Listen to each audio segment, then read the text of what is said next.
اس سے زیادہ خوبصورت، ڈیٹیلڈ اور انفارمیٹیو ویڈیو آپ نے آج سے پہلے کبھی نہیں دیکھی ہوگی۔ آئیں آج آپ کو آج سے 1400 سال پہلے کے زمانے کے اندر ویژول ٹیکنالوجی اور آرٹیفیشل انٹیلیجنس کی مدد سے واپس لیے چلتے ہیں اور آپ کو دکھاتے ہیں کہ رسول اللہ صلی اللہ علیہ وسلم کا گھر، آپ کا محلہ اور وہ گلیاں کیسی تھی جہاں سے آپ گزرا کرتے تھے۔ یہ ویڈیو مدینہ میوزیم کے اندر سعودی گورنمنٹ نے لوگوں کو ایجوکیٹ کرنے کے لیے بنائی ہے، جو کہ ظاہر ہے کہ انٹرنیٹ پر اویلیبل نہیں ہے کیونکہ اس کو ٹکٹ بھر کر دیکھنے جانا پڑتا ہے، پر یہاں پر آپ اس کو فری دیکھ سکتے ہیں۔ تو ہماری ویڈیو شروع ہوتی ہے رسول اللہ صلی اللہ علیہ وسلم کی ازواج مطہرات یا پاک بیویوں کے گھروں سے، جو کہ اس زمانے کے حساب سے کچے گھر ہیں۔ پہلا گھر جو آپ کو ویڈیو میں نظر آ رہا ہے یہ حضرت زینب بنت جیش رضی اللہ تعالیٰ عنہ کا ہے، جن کا تعلق قریش کے قبیلہ اسد بن خزیمہ سے تھا، اور ان کی والدہ کا نام امیمہ بنت عبد المطلب تھا، جو کہ رسول اللہ صلی اللہ علیہ وسلم کی پھپھی تھی، اور اس لحاظ سے حضرت زینب رضی اللہ تعالیٰ عنہ رسول اللہ صلی اللہ علیہ وسلم کی چچا زاد بہن تھی۔ ان کا پہلا نکاح حضرت زید بن حارثہ رضی اللہ تعالیٰ عنہ سے ہوا، جو کہ نبی کریم صلی اللہ علیہ وسلم کے آزاد کردہ غلام اور منہ بولے بیٹے تھے، اور یہ نکاح اللہ کی مرضی سے ایک معاشرتی اصلاح کے طور پر ہوا تاکہ عرب معاشرے کے اندر غلاموں اور آزاد عورتوں کے درمیان فرق کو مٹایا جا سکے۔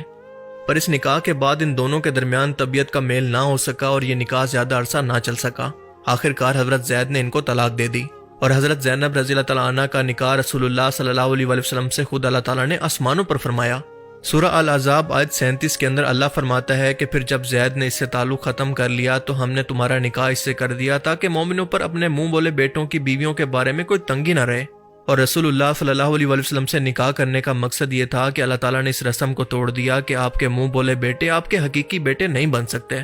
یعنی یہ واحد صحابیاں ہیں جن کا نکاح آسمان سے اللہ تعالیٰ نے نبی کریم صلی اللہ علیہ وسلم سے فرما دیا، اور ان کے بارے میں نبی کریم صلی اللہ علیہ وسلم نے خود فرمایا کہ تم میں سب سے پہلے مجھ سے وہ ملے گی جس کے ہاتھ سب سے زیادہ لمبے ہیں، یعنی وہ سب سے زیادہ صدقہ دینے والی ہے۔ خلیفہ دوم حضرت عمر رضی اللہ تعالیٰ عنہ کے دور خلافت کے اندر ان کا انتقال ہوا۔ اب ذرا اس سے آگے بڑھیں تو حضرت ام سلمہ رضی اللہ تعالیٰ عنہ کا گھر آتا ہے، جو کہ نبی کریم صلی اللہ علیہ وسلم کی نہایت عقل مند، باوقار اور عقل مند بیوی تھی، اور انہوں نے اسلام کے کئی اہم لمحات کے اندر رسول اللہ صلی اللہ علیہ وسلم کی مدد کی اور مشورے دیے۔ آپ سب لوگوں کو یقیناً صلح حدیبیہ کا مشہور واقعہ تو یاد ہوگا، جب 1400 صحابہ کرام احرام پہن کر عمرہ کے لیے مکہ مکرمہ پہنچے، لیکن مکہ کے سرداروں نے انکار کر دیا۔ تب آپ صلی اللہ علیہ وسلم نے مکہ کے مشرک سرداروں سے صلح حدیبیہ فرمائی، اور صلح کے بعد نبی کریم صلی اللہ علیہ وسلم نے اپنے صحابہ کو 3 بار حکم دیا کہ احرام کھول دو اور اپنی قربانی کر لو، لیکن کسی ایک شخص نے بھی آپ کی بات نہ مانی۔ یعنی صحابہ کرام اس صلح سے بہت ناراض تھے اور چاہتے تھے کہ آپ صلی اللہ علیہ وسلم اپنے اس فیصلے پر نظر ثانی کریں۔ آپ صلی اللہ علیہ وسلم اپنے خیمے میں گئے اور حضرت ام سلمہ کو یہ بات بتائی تو انہوں نے مشورہ دیا کہ اللہ کے رسول آپ باہر جا کر خود قربانی کریں اور اپنا سر منڈوا لیں، اور یہ لوگ خود بخود آپ کی پیروی کریں گے۔ نبی کریم صلی اللہ علیہ وسلم نے ایسا ہی کیا، باہر آئے، قربانی کی، اپنا سر منڈوایا، اور یہ دیکھ کر تمام صحابہ کرام نے فوراً اس پر عمل کیا اور یہ معاملہ ختم ہو گیا۔ اور یہ حضرت ام سلمہ کی ذہانت کا بس ایک واقعہ ہے۔ ان کا تعلق بنو مخزوم قبیلے سے تھا، یعنی بہت ہی اونچا عرب کے اندر ان کا سٹیٹس تھا، اور بہت ساری احادیث روایات خاص طور پر ان کی طرف سے بیان کی گئی ہیں، خاص طور پر خواتین کے مسائل سے متعلق۔ رسول اللہ صلی اللہ علیہ وسلم نے ان سے دل جوئی کی خاطر ان کو سہارا دینے کے لیے ان سے بڑھاپے کے اندر نکاح فرمایا، کیونکہ رسول اللہ صلی اللہ علیہ وسلم کی رسالت پر ایمان لانے کے بعد جب ام سلمہ اور ان کے شوہر حضرت ابو سلمہ مدینہ ہجرت کرنا چاہتے تھے تو ان کے قبیلے نے ان کے بیوی اور بچوں کو جدا کر دیا۔ اب ان کے شوہر تو مدینہ روانہ ہو گئے، لیکن ان کے بچے کو سسرال نے چھین لیا، اور ام سلمہ کو ان کے قبیلے نے وہیں پر روک لیا،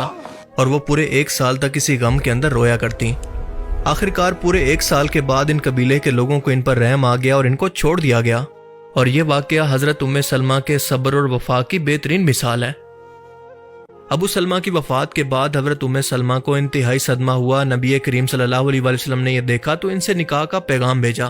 حضرت ام سلمہ نے یہ سنا تو جواب دیا کہ میں بوڑھی ہوں، میرے بچے بھی ہیں اور میں غیرت والی عورت ہوں۔ نبی کریم صلی اللہ علیہ وسلم نے فرمایا کہ اللہ تمہارے بچوں کا ولی ہوگا، تمہاری غیرت کو دور کرے گا اور تمہاری عمر کے اندر برکت دے گا، اور اس طرح سے وہ امہات المومنین بن گئی۔ ام سلمہ کے گھر سے تھوڑا سا آگے بڑھیں تو ان کے بالکل ساتھ خاتون جنت، جنتی عورتوں کی سردار، رسول اللہ صلی اللہ علیہ وسلم کی سب سے لاڈلی بیٹی مولا علی علیہ السلام کی زوجہ اور حسن و حسین کی ماں بی بی فاطمہ کا گھر ہے، اور ان کے مرتبے کے لیے تو الفاظ بھی کم ہیں۔ بس یہ جان لیں کہ رسول اللہ صلی اللہ علیہ وسلم نے فرمایا کہ فاطمہ میرے جگر کا ٹکڑا ہے، جس نے فاطمہ کو تکلیف دی اس نے مجھے تکلیف دی۔ ایک بار جب نبی کریم صلی اللہ علیہ وسلم سے پوچھا گیا کہ آپ کو سب سے زیادہ محبوب کون ہے، آپ صلی اللہ علیہ وسلم نے فرمایا کہ فاطمہ، حضرت فاطمہ جب آپ سے ملنے آتی تو رسول اللہ صلی اللہ علیہ وسلم ان کے استقبال کے لیے کھڑے ہو جایا کرتے۔ حضرت فاطمہ کے گھر کے بالکل پیچھے رسول اللہ صلی اللہ علیہ وسلم کی ایک اور زوجہ حضرت سودا کا گھر تھا، اور یہ نبی کریم صلی اللہ علیہ وسلم کی دوسری بیوی تھی جن سے آپ صلی اللہ علیہ وسلم نے حضرت ختیجہ کی وفات کے بعد نکاح فرمایا۔ حضرت ختیجہ کی وفات کے بعد نبی کریم صلی اللہ علیہ وسلم بہت غمگین تھے، اور حضرت سودا بھی اس وقت بیوہ ہو چکی تھیں۔ وہ بوڑھی، سادہ مگر دیندار اور باوقار خاتون تھی۔ نبی کریم صلی اللہ علیہ وسلم نے ان سے نکاح فرمایا تاکہ گھر کا نظام سنبھالنے والی کوئی عورت موجود ہو اور ایک نیک اور بزرگ عورت کو سہارا دیا جائے۔ حضرت عائشہ رضی اللہ تعالیٰ عنہا فرماتی ہیں کہ میں نے سودا سے بڑھ کر کوئی عورت نہیں دیکھی جو کہ سیدھی سادی، دل کھول کر صدقہ کرنے والی اور اپنی باری مجھے بخشنے والی ہو۔ اور ایسا حضرت عائشہ نے اس لیے کہا کہ جب حضرت سودا کی عمر بڑھنے لگی اور نبی کریم صلی اللہ علیہ وسلم کو حضرت عائشہ زیادہ محبوب ہو گئی تو حضرت سودا نے اپنی باری حضرت عائشہ کو دے دی تاکہ وہ قیامت کے اندر نبی کریم صلی اللہ علیہ وسلم کی بیوی کہلانے کا شرف حاصل کر پائیں۔ ان کا انتقال بھی حضرت عمر کے دور خلافت کے اندر ہوا۔ حضرت فاطمہ کے گھر کے برابر کے اندر دائیں طرف امہات المومنین حضرت عائشہ کا حجرہ تھا، جو کہ رسول اللہ صلی اللہ علیہ وسلم کی حضرت ختیجہ کی وفات کے بعد سب سے محبوب بیوی تھی۔ صحیح بخاری میں آتا ہے کہ حضرت عمرو بن عاص نے پوچھا کہ اے اللہ کے رسول، آپ کو سب سے زیادہ محبوب کون ہے؟ آپ صلی اللہ علیہ وسلم نے فرمایا کہ عائشہ۔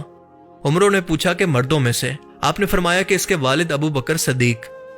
حضرت عائشہ نے 2210 سے بھی زیادہ احادیث روایت کی، اور صحابہ کرام ایون کے بڑے بڑے فقہ بھی ان سے علم سیکھنے آیا کرتے۔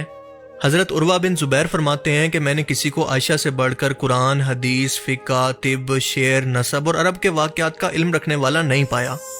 جب منافقین نے حضرت عائشہ پر جھوٹا الزام لگایا، واقعہ افق ہوا تو اللہ تعالیٰ نے سورہ نور کے اندر قرآن کی آیات نازل کر کے ان کی برات فرمائی۔ اللہ نے خود فرمایا کہ بے شک وہ لوگ جھوٹے ہیں، یعنی اللہ نے حضرت عائشہ کی پاکیزگی کی گواہی دی۔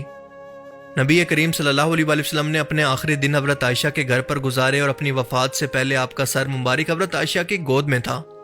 آپ صلی اللہ علیہ وسلم کا مسواک بھی انہی کے ہاتھ سے ہوا، یعنی آپ نے اس کو چبا کر نرم کر کے رسول اللہ کے منہ میں دیا، اور یہ مقام کسی اور بیوی کو حاصل نہیں ہوا۔ حضرت عائشہ کے ساتھ ہی برابر کے اندر حضرت حفصہ کا گھر تھا، جو کہ دوسرے خلیفہ حضرت عمر بن خطاب کی بیٹی تھیں۔ ان کے پہلے خامند حضرت انیس بن حذافہ غزوہ بدر کے اندر شریک ہوئے اور یہاں پر شہید ہو گئے۔ حضرت حفصہ رضی اللہ تعالیٰ عنہ پڑھی لکھی اور لکھنے والی خواتین کے اندر شامل تھی، اور قرآن کو محفوظ کرنے والی حافظات میں سے بھی تھیں۔ انہوں نے قرآن کریم کی ایک تحریری کاپی کو اپنے حجرے کے اندر محفوظ رکھا۔ نبی کریم صلی اللہ علیہ وسلم کی وفات کے بعد قرآن کے جمع کیے گئے نسخے کو حضرت حفصہ کے پاس رکھا گیا تھا، اور اس طرح سے ان کا حجرہ قرآن کریم کے تحفظ کا پہلا سرکاری کتب خانہ بھی بن گیا۔ اب بڑھتے ہیں حضرت عائشہ کے حجرے کی طرف، جس کا 360 ویو آپ دیکھ سکتے ہیں۔ 5 بائی 6 میٹر لمبائی چوڑائی اور 2.5 میٹر اونچا، جس کے اندر آپ صلی اللہ علیہ وسلم کے آرام کے لیے بستر موجود تھا، ایک پانی کا مشکیزہ، ایک چراغ اور کچھ معمولی سامان تھا۔ یہی وہ مقام ہے جہاں پر نبی کریم صلی اللہ علیہ وسلم نے اپنی زندگی کے آخری دن گزارے، اور یہیں پر آپ کی وفات ہوئی، اور آج بھی آپ وہیں پر دفن ہیں۔ آج روضہ رسول اسی جگہ کے اوپر موجود ہے، کیونکہ انبیاء کرام کو وہیں پر دفن کیا جاتا ہے جہاں پر ان کا انتقال ہوتا ہے۔ حضرت عائشہ کے گھر کا مین دروازہ کھجور اور بانس سے بنا ہوا تھا، جبکہ گھر کچی مٹی اور پتھروں سے بنا ہوا تھا، اور اس کی چھت کھجور کی شاخوں، اون اور چمڑے سے ڈھکی ہوئی تھی، اور بارش کے اندر یہاں سے پانی ٹپکنے لگتا۔ حضرت عائشہ کے گھر سے جڑا ہوا ایک دروازہ مسجد نبوی کا دروازہ بھی تھا، اور یہ دروازہ جو آپ دیکھ رہے ہیں یہ وہی دروازہ ہے جو مسجد نبوی اور گھر میں آنے جانے کے لیے استعمال ہوتا۔ آئیں ذرا اب اس دروازے سے اندر داخل ہوتے ہیں، اور یہ تھا مسجد نبوی کا نقشہ آج سے 1400 سال پہلے۔ 11 ہجری میں رسول اللہ صلی اللہ علیہ وسلم کی وفات کے بعد جب حضرت ابو بکر کا انتقال ہوا، تب وہ کیونکہ والد تھے اور محرم تھے تو بنا کسی پردے کے حضرت عائشہ گھر کے اندر جا سکتی تھیں، لیکن جب حضرت عمر کا انتقال ہوا تو وہ کیونکہ نامحرم تھے تو ایک پردے کے ذریعے دونوں قبروں کو ایک پردہ لگا کر الگ شناخت دی گئی، جیسا کہ آپ دیکھ سکتے ہیں کہ یہ ہے رسول اللہ صلی اللہ علیہ وسلم کی قبر مبارک، اور یہ ہے حضرت عائشہ کے والد حضرت ابو بکر صدیق کی اور خلیفہ دوم حضرت عمر کی۔ اب رسول پاک صلی اللہ علیہ وسلم کی قبر کو الگ کرنے کا مقصد یہ تھا کہ لوگ رسول اللہ کی قبر کی زیارت کر سکیں اور یہاں پر آ کر سلام عرض کر سکیں۔ اور آپ کو بتاتا چلوں کہ اسی حجرے کے اندر ایک چوتھی قبر کی جگہ بھی موجود ہے، جو کہ حضرت عیسیٰ علیہ السلام کے لیے مخصوص ہے کہ جب وہ واپس آئیں گے تو اسی جگہ پر دفن ہوں گے۔ سال 92 ہجری کے اندر ولید بن عبد المالک نے مسجد نبوی کی توسیع کروائی تو حضرت عائشہ کا حجرہ بھی مسجد کے اندر شامل ہو گیا تاکہ لوگ آسانی سے روضہ رسول کی زیارت کر سکیں۔ اور اسی ٹائم کے اندر حجرے کے گرد ایک دیوار تعمیر کی گئی اور اس دیوار کو 5 کونوں والی دیوار بنایا گیا تاکہ قبر کی طرف کوئی بھی شخص آ کر سجدہ نہ کر سکے۔ اب اس کا مطلب یہ ہے کہ اس ٹائم کے اندر بھی قبر پرست مسلمان موجود تھے جن کو روکا گیا۔ اب اس کے بعد کئی صدیوں تک آنے والے بادشاہوں نے قبر مبارک کو محفوظ رکھنے کے لیے متعدد دیواریں بنائی، پردے لگائے، لکڑی اور پتھر کی دیواریں تعمیر کروائی، جس کا مقصد یہ تھا کہ لوگوں کو کسی بھی طرح کی شرکی ایکٹیویٹیز سے روکا جائے، ان قبروں کی شناخت باقی رہے اور لوگ قبروں کو معبود نہ بنا لیں، اور اسی وجہ سے زائرین کے لیے باہر سے ہی سلام کی اجازت رکھی گئی۔